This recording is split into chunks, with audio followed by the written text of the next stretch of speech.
परसों आए थे और ठंड बहुत ज़्यादा है यहाँ पे। अभी कल हम लोग सोनमर्ग में जाके आए तो वहाँ का व्यू बड़ा ही शानदार है। तो अभी आज का हमारा प्लान है गुलमर्ग जाने का। कैसा लगा यहाँ पे आके? बहुत ही अच्छा लगा, इस वेदर में आना खास तौर पे बहुत ही अच्छा लगा। हम लोग गर्मियों में आए थे, गर्मियों में एटमोस्फेयर अलग था, सारी चीजें अलग थी। तो किसी एक डेस्टिनेशन को देखने के दो तरीके होते हैं, आप गर्मियों में आ जाओ जहाँ फिर आप सर्दियों में आ जाओ, तो दोनों अलग पॉइंट ऑफ व्यू से नजर आते हैं। तो सर्दी से बचने के लिए क्या क्या लिया? पूरे गर्म कपड़े लेके आए हुए हैं, बच्चों के लिए ग्लव्स हो गए, गर्म फ्रॉक्स हो गई, तो यहाँ पे भी अच्छे कपड़े मिल रहे थे, यहाँ से भी हमने परचेज किए। तो डल लेक कैसा लगा? डल लेक तो बहुत ही शानदार है।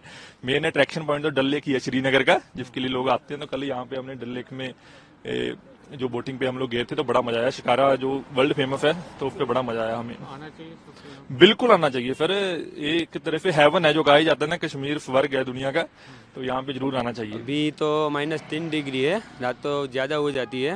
अभी डल लेक के पास हम खड़े हैं तो मान लो 3 दिन हो गए, अभी ठंडी इतना लग रहा है ना, बात ही मत पूछो।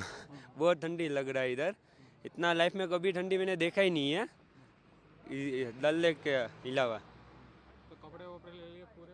हाँ, कपड़े तो ले लिए थे, अभी वीडियो के वजह से मैंने जैकेट उतार के रख दिया है। बहुत बहुत अच्छा है, एक लाइफ में एक दफ़ा तो आना ही चाहिए कश्मीर। बहुत ठंडी है, लाइफ में कभी आपने ऐसी ठंडी देखी ही नहीं होगी, गुजरात में तो देख ही नहीं पाओगे। एक दफ़ा तो लाइफ में आना ही चाहिए आपको इधर। डल कैसा लगा?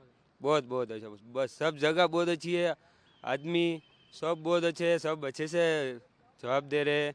कोई भी पूछ लो, कहीं का भी पूछ लो, बहुत अच्छा जवाब दे रहे हैं। बहुत अच्छे आदमी, बहुत अच्छे हैं। आना चाहिए सबको यहाँ? सबको एक दफ़ा ज़िंदगी में, एक दफ़ा तो लाइफ में एक दफ़ा आना ही चाहिए।